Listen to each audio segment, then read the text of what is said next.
genévrier commun. En fait, ce qui est intéressant, c'est que ce genévrier, il peut arborer un port complètement à plat, vous avez vu, selon les conditions. Mais par contre, il peut tout à fait atteindre 5 mètres de haut. Alors que le genévrier nain, il a toutes les caractéristiques. Regardez, il a ses aiguilles qui sont recourbées, au lieu d'être complètement droites. Le truc, c'est que vous avez vu, il commence à pousser en hauteur. Et c'est là que je me suis dit, oulala, on est face à un type intermédiaire, il faut absolument pas faire ça, parce que sinon les gens vont penser que lui, il peut pousser sous forme d'arbre, comme celui-là, quoi. Et en fait, il s'agit probablement d'un type intermédiaire. Les choses ne sont pas si simples. En biologie, vous avez des sous-espèces, et vous avez probablement des croisements entre ces sous-espèces. Je pense que c'est le cas. Tout à l'heure, il y en avait un. Alors là, on est en plein dans le nain. Vous avez vu le nain aussi, critère excellent pour reconnaître, il pique pas.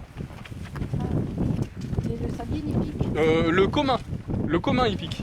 C'est le commun l'autre. Hein. Là c'est la même espèce, ce sont des sous-espèces différentes. Là-bas on a le commun et là on a le nain. Ah non, c'est trop nul. Mais il s'agit du sainfoin en fait. Vous avez vu, ça c'est le sainfoin. Ouais, mais le truc c'est que c'est nul, il n'y a pas de fleurs, il n'y en aura plus, hein, c'est fini les fleurs. Et là c'est pour vous dire qu'un légume, ça c'est un légume. Ça c'est une gousse, vous avez vu? Ça ressemble vraiment à rien hein, des fois. Hein. C'est un haricot ça. Tu peux le voir votre haricot? Il vient d'où? Du sainfoin. C'est le sainfoin montagnard ici, là. Et juste à côté vous avez une astragale qui s'appelle l'astragale de Montpellier. D'ailleurs c'est un astragale je crois. Elle est là là. Pas fleurie, hein. Ah bah non, c'est fini, hein. C'est fini depuis 2 mois. Elle est jolie, elle a fait des fleurs elle est rouges. jolie, elle a des fleurs pourpres. Très très jolies. Parce que je suis de Montpellier, moi je la connais pas. En fait elle n'a rien à voir avec Montpellier. C'est une bourdaine, c'est ça? Bourdaine, ouais. Mais c'est pas une bourdaine, hein. C'est le nerprin, c'est un nerprin. Mais le nerprin, non, hein, c'est une bourdaine. C'est une bourdaine. C'est la même famille. C'est la famille qu'on appelle les rhamnacées, qui font des fleurs tétramères à 4 pétales. Nerprin. Comment? Nerprin, le nerprin. Avec notre sujet qui est, je le rappelle, les plantes. Oui, il y a le lichen, mais ça on s'en fiche. Non, ce que je vais vous montrer, c'est génial, c'est complètement inattendu. Vous avez vu là, il y a un tas. C'est une dame qui me l'a appris il y a 2 ou 3 balades. Il y a un tas de pines de pin et on est en dessous d'un arbre mort. Comment se fait-ce? C'est pour qu'elle repousse en fait. Vous allez voir, c'est génialissime. En fait, il s'agit d'une forge. On appelle ça une forge. C'est parce que regardez là-haut, il y a une sorte de petit sillon qu'on va aller voir mieux. Et dedans, normalement, je crois y voir quelque chose de coincé. En fait, il s'agit d'un pic-et-pêche qui va creuser cette forge dans des arbres morts. Et qui met ses pommes de pin. Et qui va foutre ses pommes de pin, En réserve. les coller comme ça pour pouvoir justement les picorer. Vous allez voir tout à l'heure une forge à 10 mètres de là, une forge qu'on va pouvoir voir de près. D'accord. Et vous avez vu, ces graines sont toutes consommées, ces pines de pin je veux dire. Et il y en a une concentration monumentale. Et après, Et vous- il les balance alors? Il les balance. Il les a consommés. Mais vous allez voir, on va le faire fonctionner, on va faire fonctionner une forge à 2 pas d'ici. Voilà. Donc on a aussi le même tas de cônes, tout à fait caractéristiques. Et regardez, c'est ça la forge. Le pic-et-pêche coince sa pine de pin comme ça, il la picore, et ensuite il la balance. Tenez, je vous laisse regarder. Donc Oui, sinon elles tombent. Dans la journée, elles sont à l'abri, elles sont au soleil, puis à l'ombre. Et quand le soleil, quand il va pleuvoir, sans qu'on ait annonce. Pinte, Hieracium pictum, qui a des feuilles qui sont très épaisses et qui sont maculées. Vous avez vu, vous avez des petites taches noires. Épervière peinte. Juste après, on va voir l'épervière qui lui ressemble comme 2 gouttes d'eau, l'épervière des murs. C'est très difficile. Les feuilles plates, il n'a pas les bords recourbés. On va voir tout à l'heure une plante qui lui ressemble beaucoup et qui aura les bords recourbés. Alors, par Lucéole contre, ou raisin des ours. Raisin d'ours. Mais C'est c'est joli celui-là. Oui, là il est bien pour la photo. Hein. Donc pour les photos, bien sûr, c'est toujours bien de se mettre au niveau de la plante. Pour des raisons de profondeur de champ évidentes. Avancée? Non, c'est les liborines aussi. Oui, mais elle est moins. C'est le même. fleurie. Voilà. Oui, c'est la mélanchée sans aucun doute. La mélanchée à feuille ovale. D'ailleurs, il faut que je le note parce que justement, j'ai eu des problèmes pour mettre le panneau. La mélanchée à feuille ovale, c'est pas dit très. Vous avez encore notre lomélosie. Là, vous avez un beau panneau qui parle de la porcelle tachetée mais qui a disparu depuis longtemps. Et la biscutée, mais merde. Je me suis baissé. Elle est là, regardez.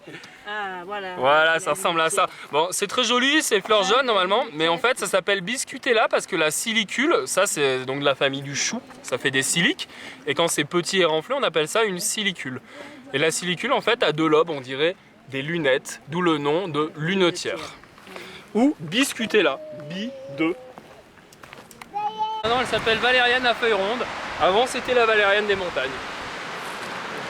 À feuilles rondes maintenant, mais c'est récent, hein. C'est il y a 2 ans. C'est naze, hein.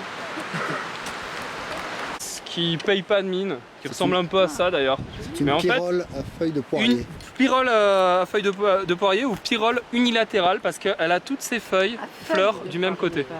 Et en fait, quand elle est en fleur, elle se présente comme ceci. Et quand elle est en fruit, elle se redresse et ensuite elle va donner des capsules. Et la famille, c'est quoi? Les expirolacées qui sont donc les éricacées. La famille notamment. C'est nul, hein, c'est vraiment botaniquement. Voilà, c'est le fruit du polygale. D'ailleurs, il faudrait que je le prenne en photo, c'est sympa, hein, ça fait un petit cœur. C'est le polygale petit buis, Chamaebuxus. Qu'on a vu tout à l'heure. On l'a pas vu, on l'a vu pendant la séance d'hier en photo. C'est jaune, c'est très joli. Et c'est sous les pins. Ça ressemble à une bourse à Pasteur. Ça ressemble au fruit de la bourse. On va attendre que tout le monde soit là. Des épervières. C'est l'épervière des murs. Des murs. Hieracium murorum. Et rappelez-vous l'épervière peinte que je vous ai présentée il y a quelques temps. Bah franchement, peut-être qu'on perde son latin. Hein. C'est les mêmes. Hein. C'est vraiment les mêmes. Hein. En velu, si vous en souvenez, elle était soyeuse. Et bien sûr, celle-là n'est jamais maculée, alors que l'autre est généralement maculée. On peut aussi constater que sa couleur est plus verte, alors que de l'autre côté, on avait une couleur un peu plus glauque. Tu me parlais tout à l'heure des ailles qui avaient changé. Ouais. Maintenant, ces ailles sont classées dans les amarylidacées. Donc un ail, maintenant, c'est proche d'un narcisse. C'est pas la ciboulette, Celui-ci, c'est le... Il me semble que c'est le à tête ronde celui-ci. C'est pas l'ail des Ours. Parce que ça fait un moment qu'il devrait être fini déjà. L'Astère des Alpes qui est là, c'est une station qui est vraiment basse, qui est sympa. D'habitude, c'est plus haut en altitude. Ouais, c'est pas. Mais ici on trouve des trucs comme par exemple Pitule, ce sont les mêmes, c'est juste les feuilles qui vont nous permettre. D'accord. Épervière laineuse. Ah voilà. Parce que la Bérardie, c'est un peu le même genre. Eh c'est oui, plus gros, hein. oui, puis bon, non, quand même les feuilles sont pas comparables. Elles sont couvertes de coton un peu, mais on voit quand même du vert à Elles travers. sont plus rondes, non? Et Ouais, oh, ça n'a rien à voir. Parce que là quand même, il y avait quand même une sacrée épaisseur de tomentum, hein, vous avez vu, c'est impressionnant. Alors vous l'appelez comment celle-là? L'épervière laineuse. Ah, je suis contente. Auquel m'a cas, l'air. c'est le silène penché. C'est bien ce que je pensais. Oui, oui, il est pégueux à fond. Il pègue, voilà. Il pègue. Voilà, c'est Alors un ça, lactaire. il s'agit d'un lactaire. Les lactaires, vous savez comment on les différencie des autres basidiomycètes? Parce qu'ils creusent. Ouais, bon, mais sans le casser. Ils creusent. Et puis, bon, là, on en a un cassé, alors on va pouvoir regarder. Vous avez vu ces lamelles? Là, chez les autres basidiomycètes, donc les basidiomycètes, c'est ce type de champignons, c'est des champignons à lamelles. En fait, ce sont des basides, mais on va pas rentrer dans les détails. Là, en fait, il s'agit de canalicules, c'est-à-dire que les lamelles se sont creusées. Alors que dans tous les autres qui ne sont pas des lactaires ou des russules, les russules aussi se creusent et ont le même type de structure en haut, eh bien, ce sont des lamelles qui poussent. Voilà, c'était... Regardez, c'est quoi ça? Parce qu'il a des poils, il et il a pas des trous et il a pas... C'est un hydne alors? Un hydne alors? Mais oui, madame est mycologue, elle va pouvoir nous le dire. C'est un hydne. C'est un hydne. Donc vous avez plusieurs types, vous avez des lamelles, vous avez des...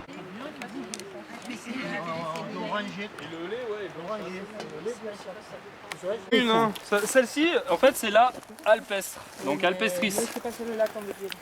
C'est celle qui pousse dans les prés. Ah, de Centauré? C'est la scabiose, celle qui pousse dans les prés. Non, Centauré. Non, mais la Centauré scabiose. Ah, il y a aussi le bleuet, bien sûr. Mais le bleuet, sachez-le, ce n'est plus une Centauré, maintenant on appelle ça un cyanus. Bon, en tout cas, celle-ci, elle se distingue de la Centauré à feuilles de scabiose, c'est ça, scabiosa? Parce que elle a des capitules qui ont des bractées beaucoup plus fournies en poils, qui sont plus globuleux, moins ovoïdes, Et les feuilles sont légèrement différentes aussi, vous voyez qu'elles sont plus profondément divisées. Mais on peut se planter, hein.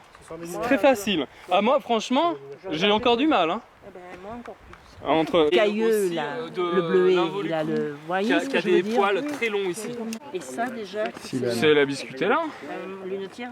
Ouais, lunetière, pardon. Discuter, là. La biscutelle. Biscutella, lunetière en français. Et alors celle qu'on appelle la biscutelle de Neustrie, c'est la même Oui, ça c'est encore une pyrrole. Celle-là, on a déjà vu donc la pyrrole unilatérale. Celle-ci, c'est la pyrrole à feuilles rondes. Ouais, mais malheureusement, elle n'est plus en fleurs. Et tout à l'heure, je vais vous montrer encore une autre pyrrole qui sera la pyrrole verdâtre.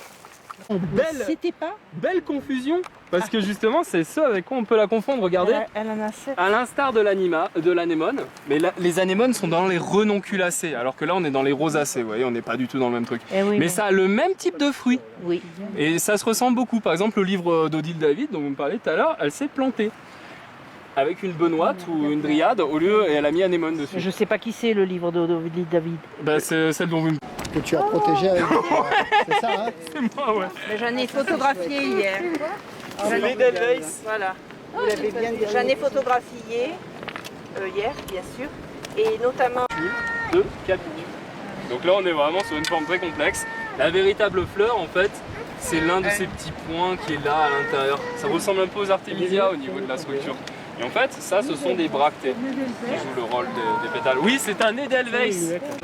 Ça, c'est l'Ononis, le bugrane. Donc, on a raté la coccigrue juste avant, mais elle ressemble plus à rien. Celui-ci, c'est le bugrane à feuilles rondes. Donc, tu vois, il y a des feuilles rondes. D'accord. Bugrane à feuilles rondes, très commun, il colle, il pue. Oh, une infection. Ça, je sais que c'est le mien et celui-là aussi. C'est quand il y a plein de bateaux, il n'y a rien qui ressemble. Accompagner la feuille ronde. Campanule, là.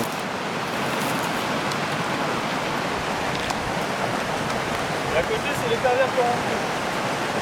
C'est censé être passé sous terre en fait, c'est censé être métamorphisé. Celui-là n'a jamais été métamorphisé.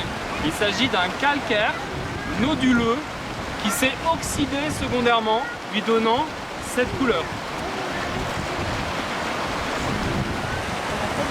Oh, et c'est lui, et il n'est pas facile à trouver parce que normalement il pousse beaucoup plus haut. Vous avez vu comme il est très différent du pain accroché? C'est des sculptures. Il a 5 épines. Voilà, bravo madame, c'est ce qui permet de le distinguer. Il y en a 5, vous avez vu? 5. 5 épines. Et le cône est typique ou pas? Le cône, même pas s'il en a déjà produit ici. C'est celui que les Mais disons que les écureuils 5 creusent, ça là. suffit. C'est la dernière. La grande, c'est ce qu'on appelle la brunelle aussi. Allez, je vais en sacrifier une sans fleurs. Des fois que j'en ai besoin la semaine prochaine. Vous avez vu, il n'y a quasiment pas de séparation entre l'épi et les deux dernières feuilles. C'est ce qui permet de la reconnaître par rapport à celle à grande fleur. Qui avait une grande séparation, rappelez-vous, un grand pédoncule. Là en général c'est même collé. Mais là je comprends pas, c'est pas collé-collé. Mais normalement c'est quasiment collé. Mais sinon on le reconnaît, vous avez vu à la taille des fleurs évidemment qui sont beaucoup plus petites. Mais ça vous me direz en photo c'est pas évident. Vous voyez c'est alterne et c'est triangulaire.